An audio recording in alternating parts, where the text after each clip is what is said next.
দেখেছেন BGB DG কত ভালো, নির্বাচন নিয়ে কত দরদ, তার সীমান্ত নিয়ে কত উতলা। দেখেন দেখেন ভালো করে দেখেন। হ্যাঁ, ইনকে ডিজি আমরা তো চাই, তাই না? হ্যাঁ, হারাম জাদা মাদার কুত্তার বাচ্চা, তোর কুত্তির মধ্যে তারারাতে ঢুকায় তোর মাম্মা হাসিনার কাছে পাঠিয়ে দেবো বান্দির বাচ্চা। কেন গালি দিচ্ছি? হ্যাঁ, দেখেন জুলাই আগস্টে আমাদের দেশ বিরোধী করছিল, পত্রিকাতে আসিছে। ভিডিও দেখবেন, ভিডিও দেখেন, এডিটর সাহেব ভিডিও দেখা দেন, দেখেন। আমরা মাননীয় প্রধানমন্ত্রীর নির্দেশে এই সরকারের গুরুত্বপূর্ণ স্থাপনা বিজিবি গতকাল অভিযানের মাধ্যমে পুনরুদ্ধার করেছে এবং এই সন্ত্রাসী এবং উগ্রবাদী যারা সন্ত্রাসী গোষ্ঠী ছিল তাদেরকে হটিয়ে দিতে সক্ষম হয়েছে। তো বর্তমানে আপনারা দেখতে পাচ্ছেন তারপরও আশেপাশে কিছু দূরত্বে তারা ক্রমাগত ঢিল ছুটছে, দল বাঁধছে, পুনরায় আবার এই বিটিভি ভবন আক্রমণ করার চেষ্টা করছে। সেটা আমরা এখন বিজিবি কালকে থেকে দখল করে এখানেই আছে, তার সাথে পুলিশ এবং র্যাবও যুক্ত হয়েছে। তো সব মিলিয়ে এই জায়গার এই স্থানের কোনো ধরনের জন্য আর অসুবিধা না হয় সেজন্য আমরা বদ্ধপরিকর। দেখেছেন এই ব্যাংক চত্বরে প্রফেসর ইউনূস এখনো বিজিবি ডিজি করে রেখে দিচ্ছে। কেন দিছে জানেন? উই তো আর্মির ধন বড়, এতই বড় যে নিজের নিজেই মারবার পারে, আর কাউরে লাগে না। পুলিশের আইজি যদি বদলানো যায় তাহলে বিজিবি ডিজি কেন থাকবি? ওই ইলেকশন করবি, ওই অন্তর্ঘাত করবি, ও প্রধানমন্ত্রী কাটাল রানীর নির্দেশনায় করবি। এডিটর সাহেব দেন জাউরা সিল মেরে দেন, আরেটা দেন আরেটা মারেন। আর সামনে থাকলে চালা মুখ ফাটে দিলাম নি, একেবারে নাক মুখ ফাটে দিলাম নি। হারাম জাদা এ জাউরা শোন। দাঁড়ান এডিটর সাহেব, ও বাম্বু দেওয়া এখনো শেষ হয়নি, স্ক্রিনে রাখেন। দেখে দেখে গালি না দিলে জোশ আসে না শৈলে। এই এখন কবু অর্ডার দিছে তাই করেছি, তাই না? তোর অর্ডারের মধ্যে কি লিখে দিছিল দেশবিরোধী ষড়যন্ত্র? ওটা কছু তো নিজের কুরকুরে নিত কছু তো। হাসিনা না পড়লে যে মোটা আজিজের মতো বিজিবি থেকে আর্মি চিফ জান বেনে দেয়, সেই জন্য কইছিল। কর্নেল রেদওয়ান ছিল না বিজিবি থেকে, সাবমেশিন গান দিয়ে গুলি করেছিল ছাত্র জনতার উপরে, সেটা তো ওর কমান্ডেই হয়েছে। উক্কান ৫ লাথি দিয়ে আর্মি ফেরত পাঠানো হয় নাই। 11 মাসের বেশি হয়েছে, প্রায় 1 বছর হয়ে গেছে। তো ইমরুজ স্যার, আপনার যদি সব উপদেষ্টাদের কয়া দেওয়া লাগে কি করা লাগবে, তাহলে কেমনে হবে? ও রাখিছেন কেন? ওটি ও বিজেপি থেকে না সরাইলে ওর গোষ্ঠী শুদ্ধ তাল গাছে তুলবো আমি, কয়া দিলাম। পরে আবার কয়েন না, আমি ওয়ার্নিং দেই নাই। যাই হোক, গরম দিয়া শুরু করে এখন এনা নরমে আসি, একাডেমিক আলাপে আসি। এনা সুশীল সাজি, সুশীল না হইলে তো আপনার আবার দাম দেন না। হ্যাঁ সাজমো, হ্যাঁ দিছে, পারমিশন দিচ্ছে। সবাই আসেন আজকাল আলাপে, আমাদের সুশীলদের রাষ্ট্র বুঝা নিয়ে আসেন, আমরা একটা আলাপ করি। হ্যাঁ, আল্লাহর নামে শুরু করি। বাংলাদেশে এক অদ্ভুত ব্যবস্থা, সবাই কোশিশ করেছে প্রাইম মিনিস্টারের ক্ষমতা কেমনে কমানো যায়। বিএনপি কইছে ব্যক্তি কিংবা প্রতিষ্ঠানকে অধিক ক্ষমতা দিলে যেমন ফাঁসিবাদ কায়েম হয়, তেমনি নির্বাচিত সরকার এবং সংসদকে ক্ষমতাহীন করলে রাষ্ট্র দুর্বল, ভঙ্গুর, অকার্যকর হয়। অতি মূল্যবান কথা কইছেন, কিন্তু আমি মাঝে মাঝে ভাবি কি জানেন, এই লোকগুলি একদিন ধরে রাজনীতি করেছে, আর কিছু করেন না, কিন্তু খালি রাজনীতি। এটা আর্গুমেন্ট তৈরি করতে পারে না। অনেকে কইবেন মির্জা ফখরুলকে আনার চাইতে কম বুঝে, বিএনপির এত নেতা কি কম বুঝে? আপনি সব বুঝে বসে আছেন, সব জানতা, আপনার চাইতে কি তাদের বুদ্ধি কম? সিসি, আমার সে বুদ্ধি কেন কম হবে? উনাদের বুদ্ধি বেশি, নলেজ বড় বড় বড় নলেজ। হ্যাঁ হ্যাঁ, জানেন না নলেজের বড় গল্প জানেন না? আচ্ছা শোনেন, হ্যাঁ, এটা শফিক রেহমান ভাই ওর জায়দা দিনে লিখেছিলেন। আসেন এবার বড় নলেজের গল্প শুনি। তো ঘটক গেছে মাইয়ার বাপের কাছে বিয়ার পয়গাম নিয়া। হ্যাঁ, তো বিয়ার কথা শুনে আমার ক্ষুদ্র ভ্রাতারা উৎসুক হয়ে উঠছে, কি না যিনি কয়। তো ঘটক কইছে পোলা ভালো, বংশও ভালো, চাকরি করে, দেখতে শুনতে ভালো, রুচিবান, শিক্ষিত। হ্যাঁ, তো মায়ের বাপ বলে সবই তো বুঝলাম, তো পোলার নলেজ কেঙ্কা? তো ঘটক একটু লাজুক মুখে কয় যে নলেজ বড়ই আছে, গোসল করার সময় টাইমে দেখেছি আমি, তাই উনাদের নলেজ বড় আছে, এত বড় নলেজ, কিন্তু আক্কেল কম। আমি যদি বিএনপি করলামই নি, তাহলে কইতাম বাংলাদেশ রাষ্ট্রে কার ক্ষমতা বেশি? রাষ্ট্রপতির? রাষ্ট্রপতির না, প্রাইম মিনিস্টারের? তাও না। তাহলে কার বেশি বুঝে ওরা, কার বেশি ক্ষমতা? বুঝে না। বাংলাদেশের সংবিধান অনুযায়ী আদালত, আইন, জুডিশিয়ারি হলো রাষ্ট্রের সবচেয়ে শক্তিশালী প্রতিষ্ঠান। এমনকি সংসদ জনগণের প্রতিনিধিত্বকারী সংস্থার চেয়ে বেশি ক্ষমতা দেওয়া হয়েছে এদেরকে। প্রাইম মিনিস্টারের ক্ষমতা কমানোর চেষ্টা করছেন কে? উনি আদালতকে রেখে দিয়া, এটারে কয় বিভ্রম। হাসিনা জুডিশিয়ারির শক্তিরে খায়া ফেলেছিল, কিন্তু জুডিশিয়ারি যে সবচেয়ে ক্ষমতাবান, এটাই হইল বাংলাদেশের বিচার ব্যবস্থা, শাসন কাঠামো, রাষ্ট্রের সবচেয়ে বিপজ্জনক সংকট। আপনি পিএম রাষ্ট্রপতিরে সরাইতে পারেন, চৌধুরীকে সরাইল না খালেদা জিয়ার সংসদ। পিএমকে তো জিতে আসতে হয় সংসদে, ভোট কারচুপি কন, দামি কন, নৈশ কন, যাই হোক, একটা ভোট তো করে দেখাইতে হয় যে বইছে ভোট, তাই না? পাবলিকের কাছে যাইতে হয় তো, 5 বছর পরে ক্ষমতা ছাড়তে হয় তো, অন্তত নিয়ম আছে কাগজে কলম হইলেও। কিন্তু আপনি তো বিচারপতি অপসারণ করতে পারবেন না। পারবেন না তা না, পারবেন, কিন্তু সেটা সুপ্রিম জুডিশিয়াল কাউন্সিলের মাধ্যমে। মানে বুঝেছেন তো, 3 জন বিচারপতি দিয়া সুপ্রিম জুডিশিয়াল কাউন্সিল, আমরা আর মামুরা, ওরা যদি মনে করে বিচারপতি ভুল করেছে তাইলে শাস্তি হবে, আর যদি মনে করে বিচারপতির চরিত্র ফুলের মতো পবিত্র তাইলে কিছু হবে না। হ্যাঁ, বিষয়টা না বুঝে দেখি, কারণ এটা গুরুত্বপূর্ণ। তো বিচারপতি বাংলাদেশে অপারেশনের একটা ব্যবস্থা আছে, নাম হচ্ছে সুপ্রিম জুডিশিয়াল কাউন্সিল। দেখে মনে হয় খুবই গুরুতর, ভারসাম্যপূর্ণ একটা প্রক্রিয়া। হ্যাঁ, কিন্তু এটা খেয়াল করেন, এই সুপ্রিম জুডিশিয়াল কাউন্সিল কাদের নিয়ে তৈরি? প্রধান বিচারপতি আরো 2 বিচারপতি, মানে বিচারকের বিচার করবে বিচারকই, বন্ধু বিচার করবে বন্ধুর। যেন ধরা পড়া চোরের বিচার করতেছে চোরের মামা। এটা কি আপনি ন্যায় বিচার বলবেন? এই যে তত্ত্বাবধায়ক সরকারের আইন ছিল না, এটা কিন্তু সংসদ বানাইছিল, জনগণের প্রতিনিধিরা বানাইছিল, সেটা আদালত বাতিল করে দিল। তার মানে জনগণের প্রতিনিধি আইন বানাবে, সেটা চাইলে অনির্বাচিত আদালত বাতিল করে দিতে পারবে, যে আদালত কোথাও কারো কাছে জবাবদিহি করে না। তো এখন আপনি প্রশ্ন তুলতে পারেন, আপনি তো কম দাদা যে জুডিশিয়ারি, আইন এবং নির্বাহী, এটার একটা ব্যালেন্স থাকতে হবে কন্যা, একজন একজনকে সেকেন্ড ব্যালেন্স করতে হবে কন্যা। তো তাহলে জুডিশিয়ারি যদি এটা নাই পারে তাহলে ব্যালেন্স থাকবে কিভাবে? গুরুতর প্রশ্ন। আসেন আর একটু বুঝে দেখি।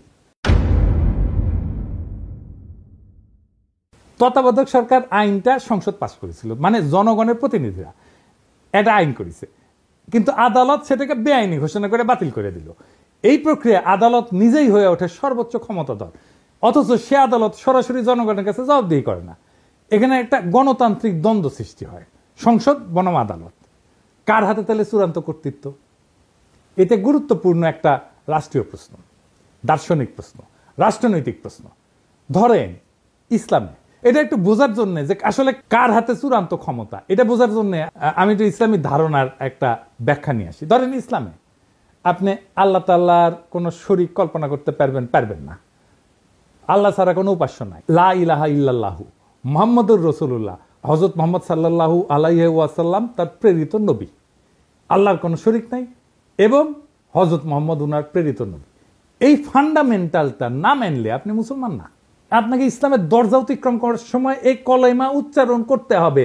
ঠিক সেইভাবে রাষ্ট্রের বেসিক ধারণা হচ্ছে জনগণ রাষ্ট্রের মালিক, এইটা আগে আপনাকে বুঝতে হবে।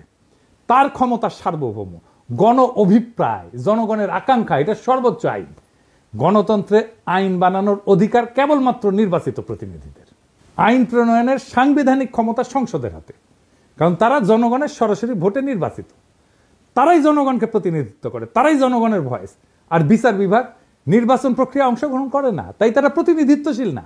অপ্রতিনিধিত্বশীল আদালত কি প্রতিনিধিত্বশীল সংসদের সিদ্ধান্ত বাতিল করতে পারে?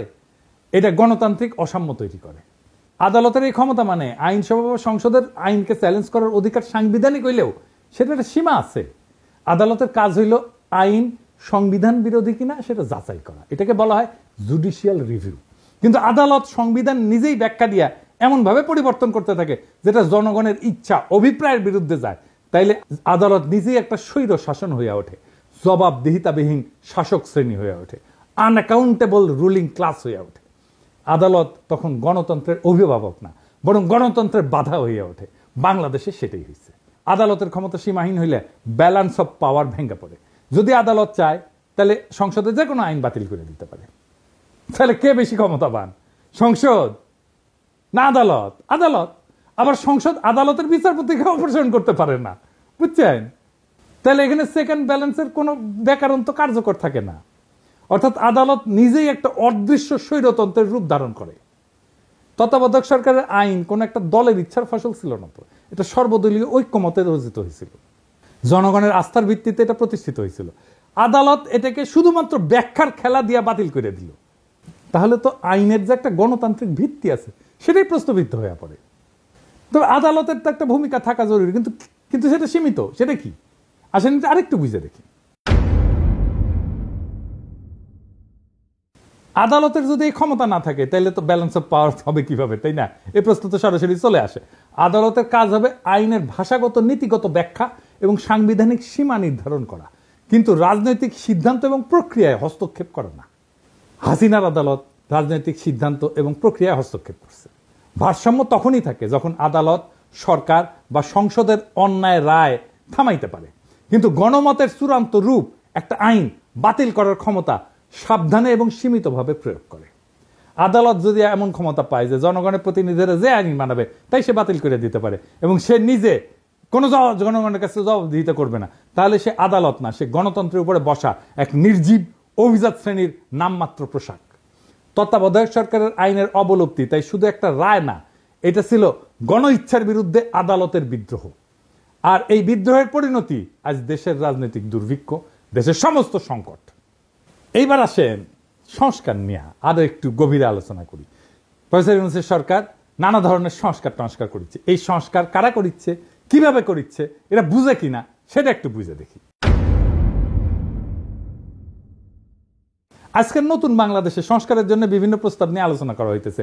আবার যাতে বিগত 15 বছরের ফ্যাসিবাদ, 72 বা 75 সালের ফ্যাসিবাদ বাকশাল বাংলাদেশে পুনরায় প্রতিষ্ঠিত হইতে না পারে, সেজন্য নানা পক্ষ নানা মত প্রস্তাব নিয়ে আলোচনা করতেছে। এটার জন্য প্রফেসর ইউনূস একটা ঐক্যমত কমিশন করেছেন। সেটার সদস্য হচ্ছে আলী রিয়াজ, বদিউল আলম মজুমদার আর ইফতেখারুজ্জামান, তিনটা মাল, প্রথম আলোর মার্কা মারাল স্পেন্সার। এরা কি ধরনের প্রস্তাব দিতে পারে সেটা না বললেও চলে। হ্যাঁ, ইফতেখারুজ্জামানকে আমি বাম্বু দিছিলাম না, একবার দিছিলাম না, মনে আছে না? হ্যাঁ, ওরা এনে বসায় দিচ্ছে প্রফেসর ইউনূস।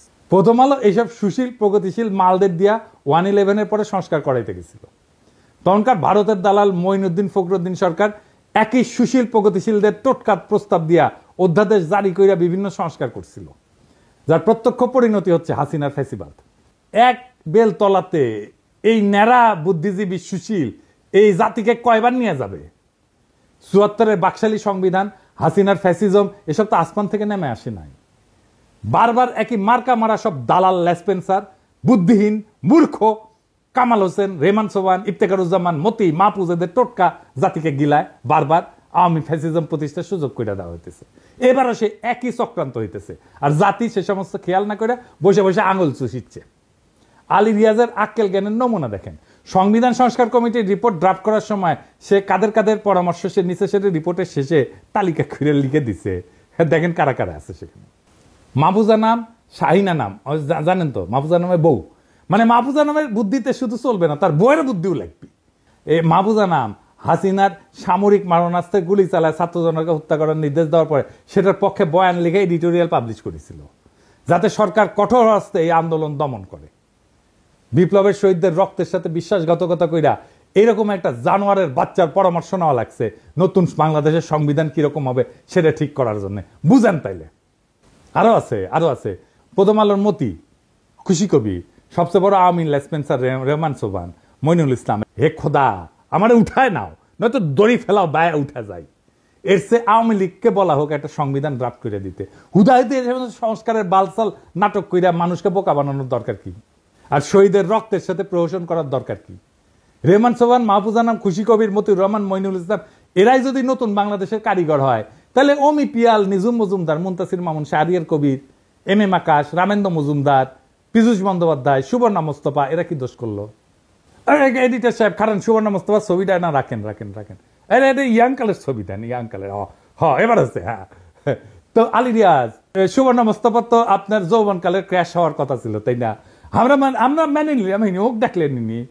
এরা কি দোষ করলো? এদেরকে এই কমিটি থেকে বাদ দেওয়ার দরকার কি? ওদেরকেও ঢুকাক, সুবর্ণা মোস্তফা আগে ঢুকাক, আমি পারমিশন দিলাম, দেখি কে কি করে। কার এত বড় সাহস সুবর্ণা মোস্তফা ঢুকেছে, আলী রিয়াজ সেটাকে বাগড়া দেয়, আমি যে দাঁড়ামু, ওইটি লাঠি নিয়ে দাঁড়ামু। এই প্রথম আলোর সাজানো সংস্কার কমিটির নাটক, এই রিপোর্টে ঢুকায় দেওয়া হবে।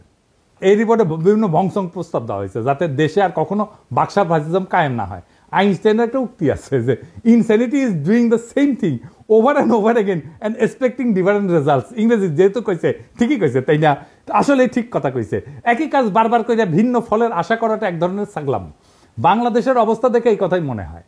একই কবিরাজের দেওয়ার টোটকা জাতিকে বারবার গিলাইতেছে, বারবার আওয়ামী লীগ আর ফ্যাসিবাদের ফিরে আনা হইতেছে।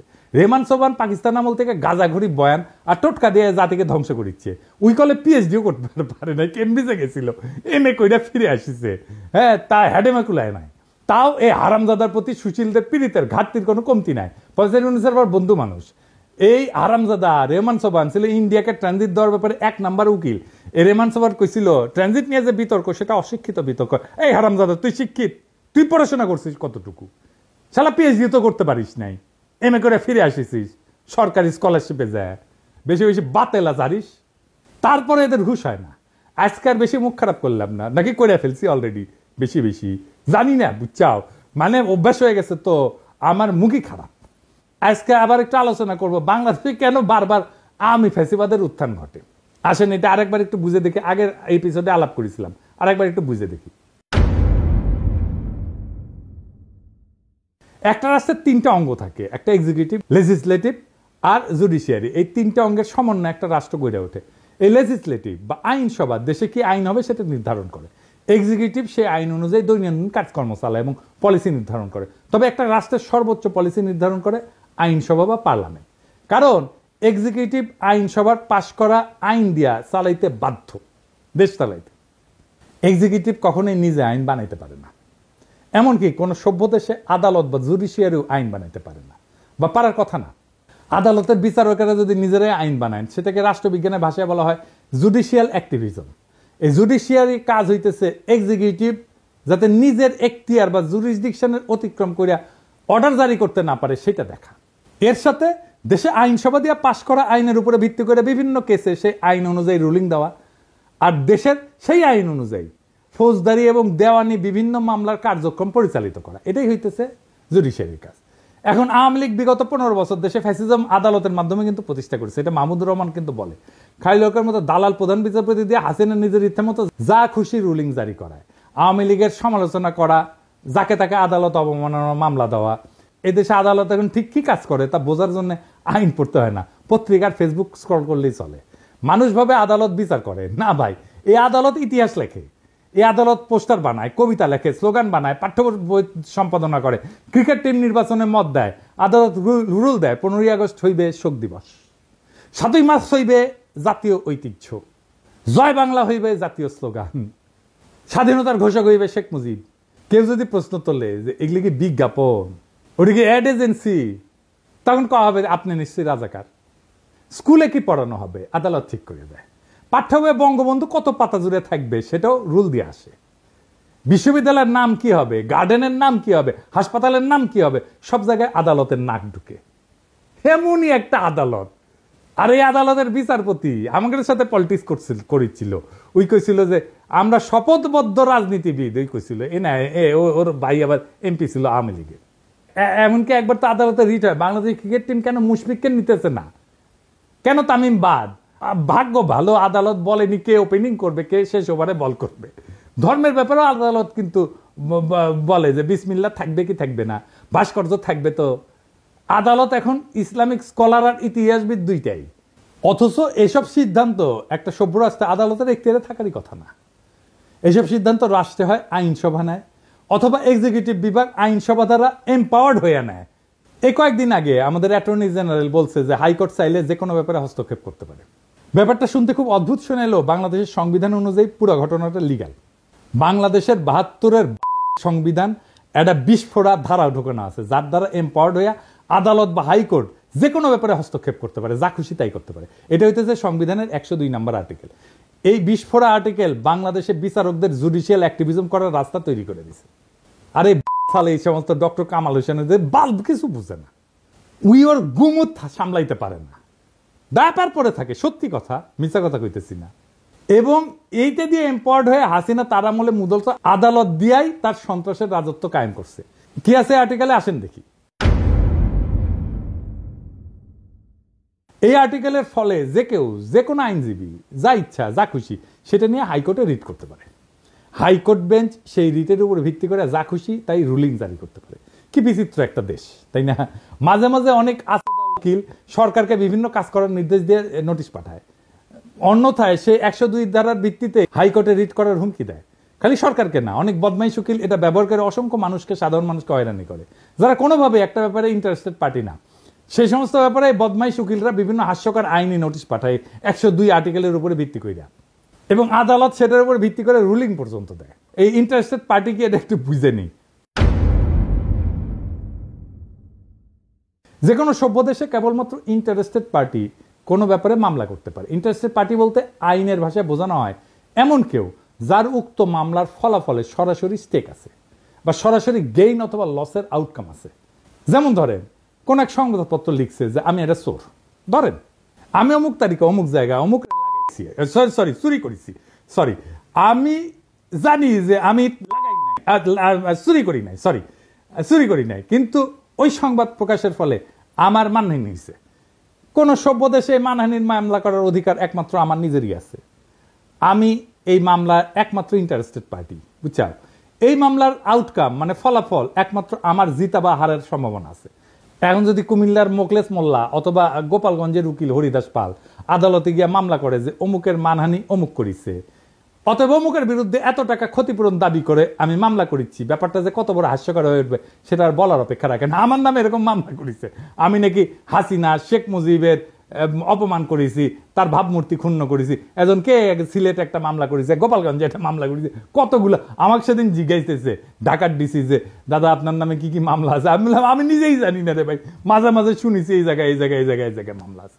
কতগুলো মামলা আছে আমি গোনা বাদ দিছি। এরকম হাজার হাজার ঘটনা ঘটছে, মামলা হয়েছে, জেল পর্যন্ত হয়েছে, সেসব মামলার উপরে ভিত্তি করে। সত্যি ছেলে কাজ, কি বিচিত্র এই দেশ। অথচ এই ব্যাপারে সংস্কার করার কথা নিয়ে কোনো কেউ প্রপোজাল দেয় না। কারণ সব জায়গায় বলা হইতেছে দেশে এক্সিকিউটিভ, লেজিসলেটিভ, জুডিশিয়ারির মধ্যে একটা ক্ষমতার ভারসাম্য আনা লাগবে। কিভাবে লাগবে সে ব্যাপারে সংস্কার কমিটির রিপোর্টে অনেক ভংজুং প্রস্তাব আছে। যেমন ধরেন কইছে হাইকোর্টের শাখা বাড়ানো লাগবে, তো হাইকোর্টের শাখা বাড়াইলে কিভাবে ভারসাম্য আসবে সেটার কোনো ব্যাখ্যা নাই। হাসিনার আমলে আদালত প্রত্যেকটা ব্যাপারে নাক গলায় হাসিনার ত্রাসের রাজত্ব কায়েম করতে সাহায্য করছে।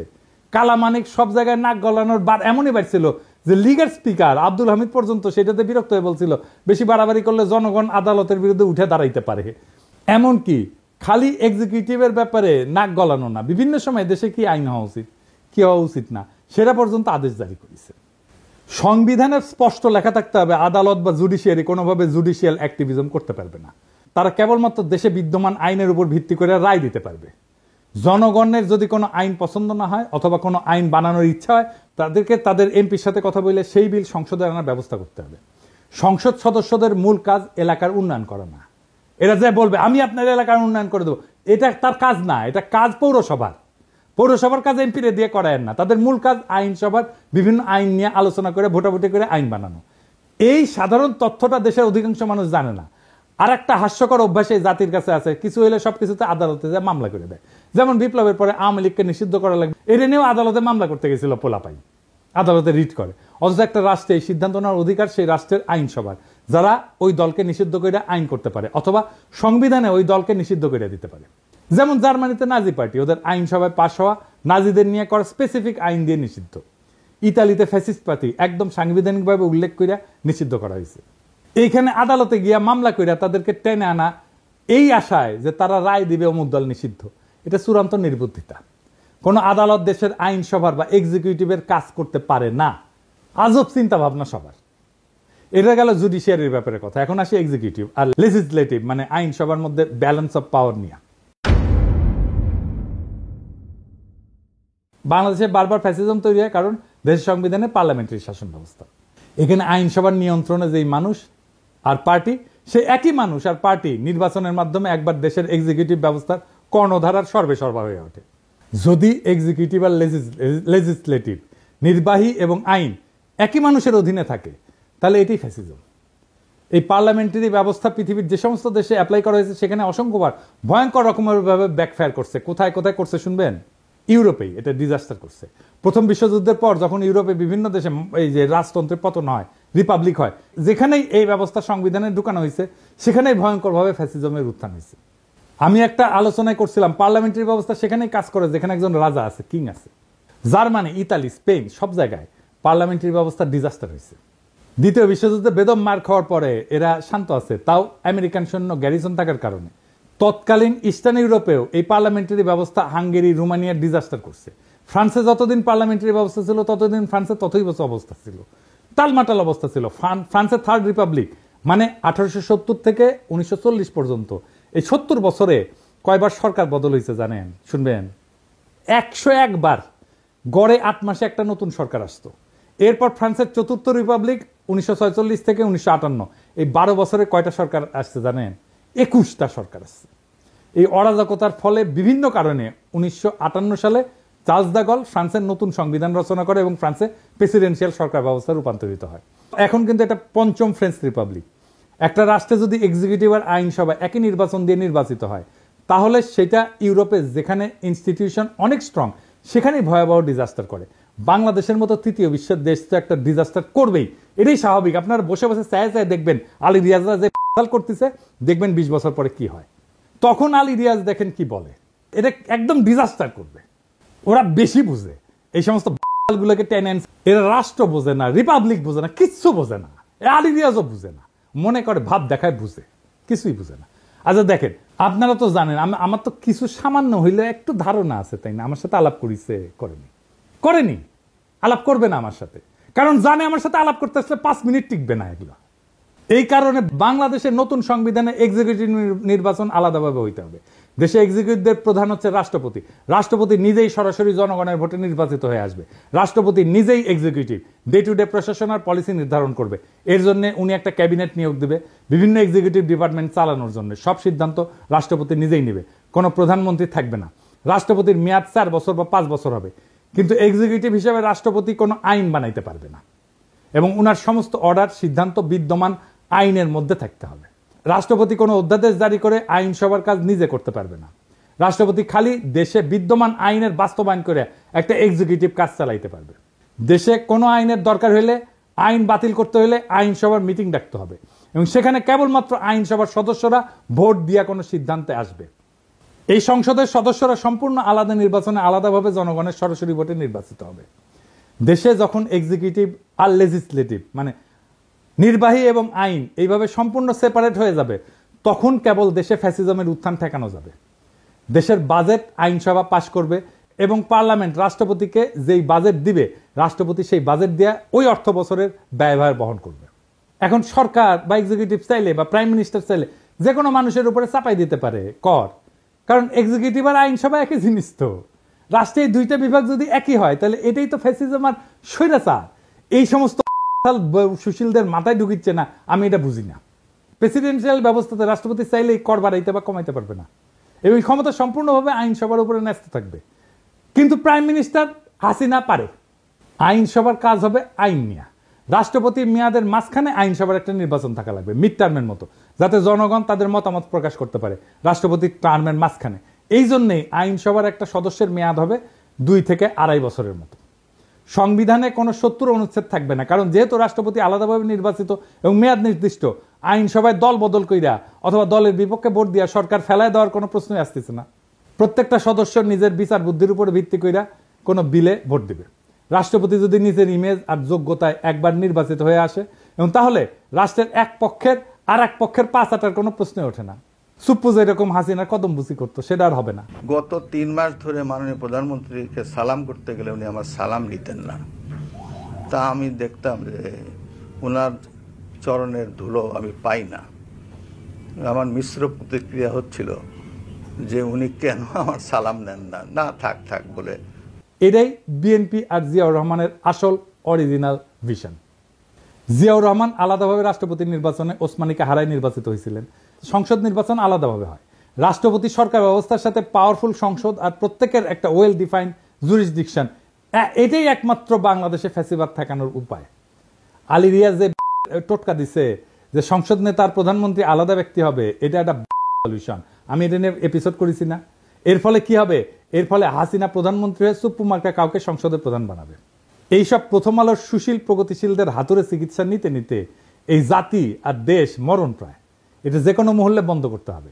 রাষ্ট্রপতি শাসিত সরকার ব্যবস্থা, যেখানে রাষ্ট্রপতি খালি সংসদে পাশ করা আইন আর বাজেটের উপর ভিত্তি করে অর্ডার জারি করতে পারবে, যেখানে কোনো জুডিশিয়াল অ্যাক্টিভিজম থাকবে না, একমাত্র এটাই হইতে পারে বাংলাদেশকে চিরতরে ফ্যাসিবাদ থেকে মুক্ত করতে। আজ আমরা ইতিহাসের এমন এক সন্ধিক্ষণে দাঁড়ায় আছি যেখানে আর একটা বার ভুল মানেই গোটা ভবিষ্যৎ হারানোর সামিল। আমরা আর সময় দিতে পারি না সেই সব তথাকথিত সংস্কারকদেরকে যারা শতবার ব্যর্থ হয়েছে, তবু আবার তাদের সেই পুরানো ফর্মুলা চাপাই দিতে চায়। না, এবার আর হবে না। এই দেশের জনগণ এখন জানে গণতন্ত্র মানে পোস্টারে লেখা কথা না, জনগণের হাতে থাকা আইনের মালিকানা। জনগণ এখন বুঝে গেছে বিচার ব্যবস্থা যখন ফ্যাসিবাদের হাতিয়ার হয়ে ওঠে তখন তার সংস্কার না, প্রয়োজন হয় রূপান্তরের। আমরা চাই না আর একটা হাসিনা, আর একটা বাকশাল, আর একটা মুজিব, আর একটা ৭২-এর ক্লোন রাষ্ট্র। আমরা চাই এমন এক নতুন শাসন ব্যবস্থা যেখানে আইনসভা, নির্বাহী এবং বিচার ব্যবস্থা পরস্পরকে নিয়ন্ত্রণ করবে। প্রভু না, হবে পর্যালোচক, যেখানে রাষ্ট্রপতি হবে জনগণের সরাসরি ভোটে নির্বাচিত এবং সংসদ হবে মুক্ত বিবেকের মঞ্চ, কোনো নেতার পদচুম্বনের জায়গা না। প্রিয় দেশবাসী, এটাই সেই সময় যখন ইতিহাস তৈরি হয়। প্রশ্ন একটাই, আপনি কি এই ইতিহাস গড়ে ওঠার অংশ হবেন, না এই জাতির আর একটা প্রতারণার সাক্ষী হয়ে থাকবেন? আসেন সুশাসনের জন্য, জবাবদিহিতার জন্য এবং সবচেয়ে গুরুত্বপূর্ণ এই দেশটাকে ভালোবাসার জন্য একটা নতুন সূচনার দাবিতে গর্জে উঠি। এবার আর সংস্কার না, রূপান্তর চাই। এই রূপান্তরেই মুক্তি, এই মুক্তিতেই নতুন বাংলাদেশ। সেই নতুন বাংলাদেশকে আমাদের গড়ে তুলতে হবে, আনতে হবে সবাই মিলে আবার একসাথে। ইনকিলাব জিন্দাবাদ।